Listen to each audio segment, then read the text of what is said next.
Ẹ sáré gbọ́ ìtàn kékeré yìí, bàbá àti ìyá àti ọmọ. Bàbá àti ìyá wọ́n gbìyànjú, wọ́n tọ́ ọmọ títí ọmọ dẹ̀ dàgbà, ó dẹ̀ yanjú.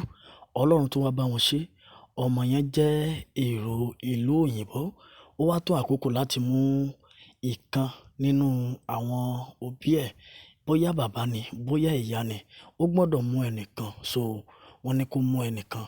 So lẹ́yìn ìgbà tó bá mú ẹnìkan, lẹ́yìn oṣù bíi 5, so ó máa padà wá mú ẹnì kejì. Ẹ gbọ́ question ni pé nínú bàbá àti ìyá ta ló yẹ kí ọmọ yìí mú?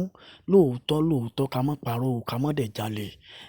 Bàbá àti ìyá àwọn méjèèjì wọ́n sapá, wọ́n tọ́jú ọmọ yìí, ṣùgbọ́n síbẹ̀síbẹ̀ náà ó máa ní ẹni tó jẹ́ pé ó yẹ kí ọmọ yìí kọ́kọ́ mú lọ sí ìlú òyìnbó.